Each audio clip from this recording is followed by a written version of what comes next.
Welcome to hit TV. నేను మీ Shweta Gangadhar. Christian మతాలపైన కావచ్చు, లేకపోతే క్రిస్టియన్ కాంట్రవర్సీలు ఎక్కువగా మారిపోతున్నాయి ఈ రోజుల్లో. మరి వాటన్నిటికి సంబంధించి మనం మాట్లాడదాం. ప్రస్తుతం మనతో పాటు ఉన్నారు ప్రముఖ పాస్టర్ అభినయ్ దర్శన్ గారు ఉన్నారు. ఒక్కసారి వారి మాటలు తెలుసుకుందాం. నమస్తే అండి పాస్టర్ గారు. నమస్తే. ఎలా ఉన్నారు? ముందుగా బాగున్నాను సార్. సో చెప్పండి, సూటి ప్రశ్న. అసలు పాస్టర్స్ అనేవాళ్ళు చాలా వరకు బైబిల్ గురించి ప్రవచనాలు చేయడం లేకపోతే మాట్లాడడం లాంటివి చేస్తూ ఉంటారు. సో అందులో బైబిల్ కి సంబంధించి 3 మతాలు అనేవి అన్ని ఒకటి అని చెప్పేసి అంటుంటారు. సో అలా యాక్సెప్ట్ చేస్తూ మీరు ట్రీట్ చేస్తారా? అసలు వేరే మతాలను కూడా గౌరవిస్తారా? ఖచ్చితంగా గౌరవించాలి. ఎందుకంటే భారతదేశంలో మనం పుట్టి పెరిగినప్పుడు first we are Indians, then after we are Christians. దేశంలో పుట్టి పెరిగిన తర్వాత దేశంలో ఉన్నటువంటి ప్రతి మతస్థుల్ని, ప్రతి సిద్ధాంతాన్ని, ప్రతి గ్రంథాన్ని, ప్రతి దేవుణ్ణి గౌరవించాల్సినటువంటి బాధ్యత ఒక క్రైస్తవుడికే కాదు అందరికీ ఉంది. పరమతస్థులను కూడా గౌరవించాల్సినటువంటి బాధ్యత అందరికీ ఉంది. కాకపోతే ఈరోజు పరిస్థితులు అలా లేవు. ఒకరంటే ఒకరికి గిట్టని పరిస్థితి, ఒక మతాన్ని మరొక మతం దూషించటం, ఒకరి గ్రంథంలో ఇంకొక గ్రంథంలో ఉన్నటువంటి తప్పులు చూపించటం, ఇవి ఎక్కువైపోవటం బట్టి వ్యతిరేకత పెరిగిపోయి ఒకరంటే ఒకరికి గిట్టని పరిస్థితి వచ్చేసింది. కానీ బైబిల్ చెప్తుంది వచ్చేసి అందరినీ శత్రువునైనా ప్రేమించమంటుంది బైబిల్. రైట్. పొరుగువాన్ని కూడా ప్రేమించమంటుంది. మీరు గౌరవిస్తున్నారా? ఖచ్చితంగా. ఓకే. మరి ఎందుకని ఇవన్నీ సమాజంలో ఇవన్నీ కాంట్రవర్సీలు ఎందుకు? మరి నా వల్ల కాంట్రవర్సీలు అవుతున్నాయా? అంటే క్రిస్టియానిటీ మీ వల్ల అని చెప్పట్లేదు నేను. అంటే పరమతాన్ని గౌరవించాలి అని మనం అందరం అనుకున్నప్పుడు మరి ఎందుకు ఇవన్నీ హిందూయిజం కావచ్చు, ముస్లిం వాళ్ళ పైన ఎందుకు ఇవన్నీ కాంట్రవర్సీలు ఎందుకు? మరి సోషల్ మీడియా ఎప్పుడైతే ఈ కరోనా తర్వాత సోషల్ మీడియా బాగా ప్రజలకు బాగా ఎస్టాబ్లిష్ అవుతుందో, దగ్గర అయ్యే కొద్దీ ఏమవుతుందంటే ప్రతి ఒక్కడు యూట్యూబ్ ఛానల్ పెట్టుకోవడం, అంటే వంటలని, తర్వాత టూరిజం, రకరకాలు చేస్తుంటారు కదా. ఈ నేపథ్యంలో కొంతమంది వాళ్ళ గ్రంథాల మీద అవగాహన ఉన్న వాళ్ళు ఏం చేస్తున్నారంటే వాళ్ళ గ్రంథాల గురించి బోధించుకోవటం మానేసి కాంట్రవర్సీ చేస్తే, అంటే ఎదుటి గ్రంథంలో ఉన్న తప్పులను చూపిస్తే ఎక్కువ వ్యూస్ వస్తాయి, ఎక్కువ లైక్స్ వస్తాయి, రెవెన్యూ బాగా వస్తుంది, నేను కూడా ఫేమ్ అవుతాను, ప్రజలకు దగ్గర అవుతాను అన్నటువంటి ఉద్దేశంతో, స్వలాభంతో, స్వార్థంతో మాత్రమే ఎదుటి మతాన్ని, ఎదుటి వాళ్ళ గ్రంథాలని, ఎదుటి వాళ్ళ దేవుళ్ళని విమర్శించడం ప్రారంభించారండి.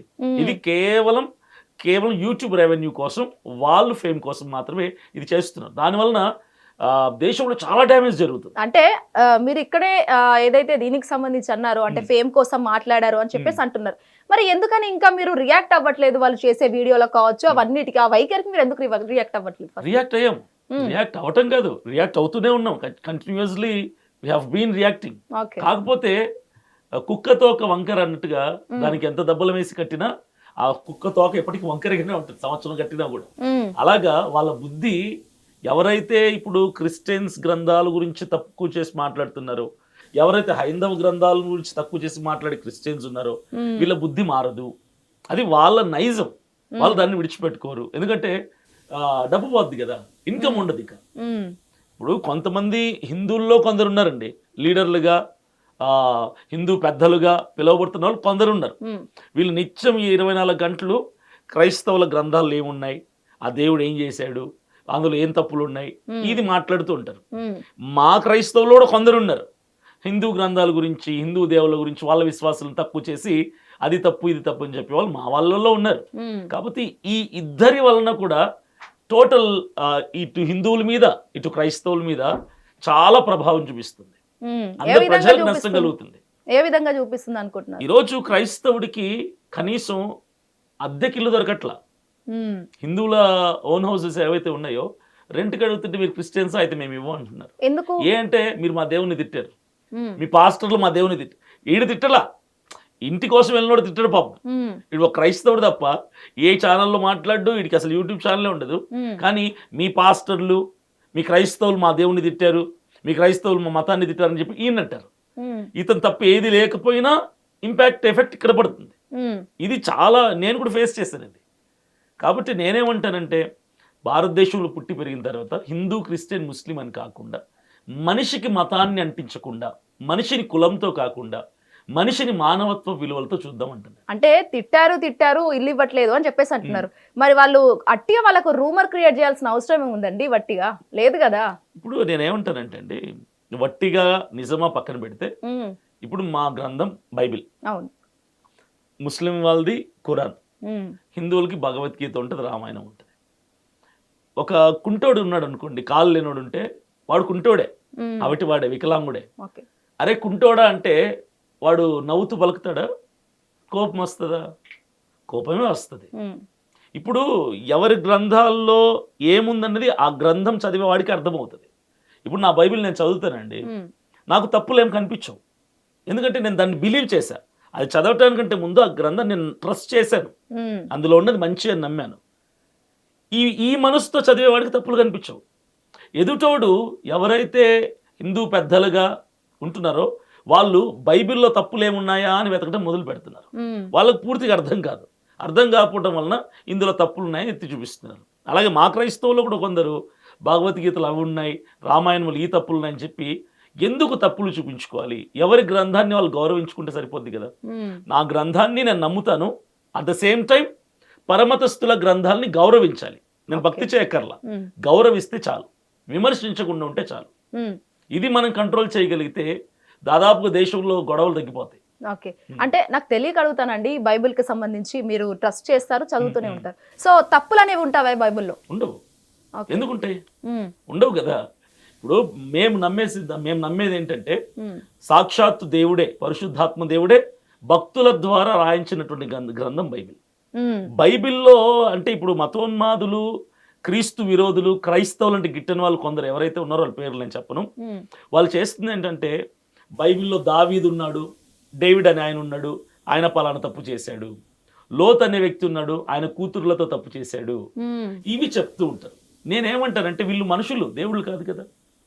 దేవుడు తప్పు చేస్తే ప్రాబ్లం, మనుషులు చేసిన తప్పులు దేవుడు రాయించాడు. ఆ సందర్భంలో వాళ్ళు చేసిన తప్పులు చూపించి దేవుడు ఇలా ఉండద్దు అని చెప్పాడు.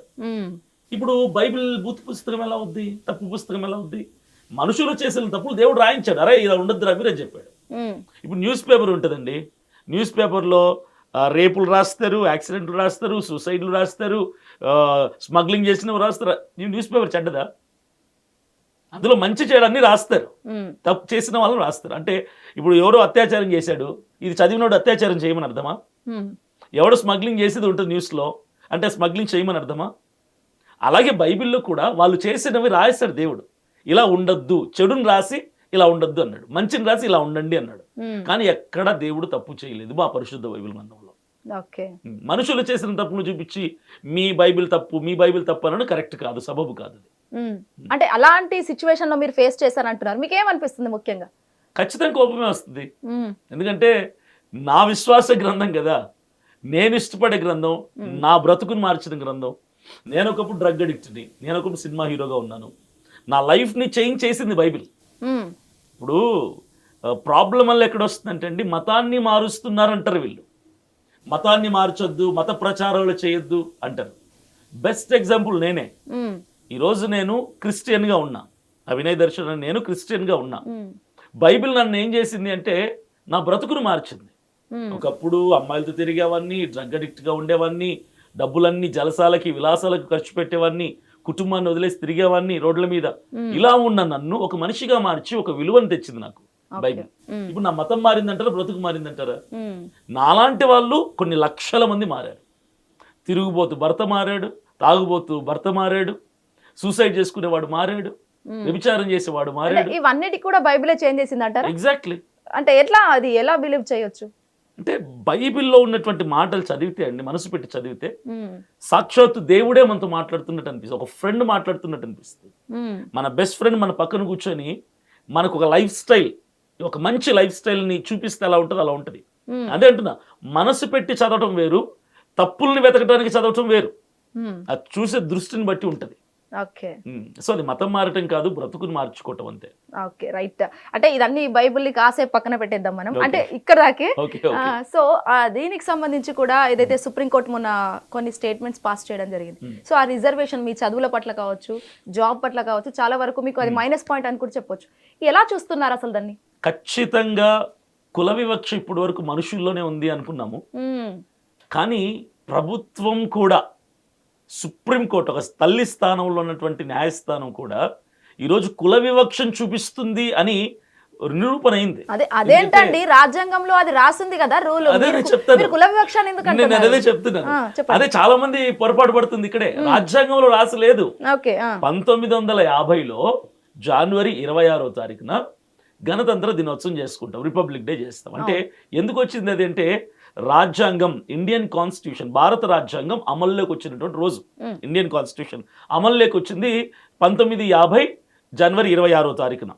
కరెక్ట్గా 6 నెలల తర్వాత ఆగస్టులో 1950 ఆగస్టులో మన తొలి రాష్ట్రపతి బాబు రాజేంద్ర ప్రసాద్ గారు ఏం చేశారంటే ఎస్సీ వాళ్ళు, దళితులు హిందూ మతంలో తప్ప సిక్కు మతంలోకి వెళ్ళినా, బౌద్ధ మతంలోకి వెళ్ళినా, క్రైస్తవ మతంలోకి వెళ్ళినా వాళ్ళ ఎస్సీ హోదా పోతుంది. ఎస్సీ వాడు, ఎస్టీ వాడు ఖచ్చితంగా హిందూ మతంలోనే ఉండాలి అని.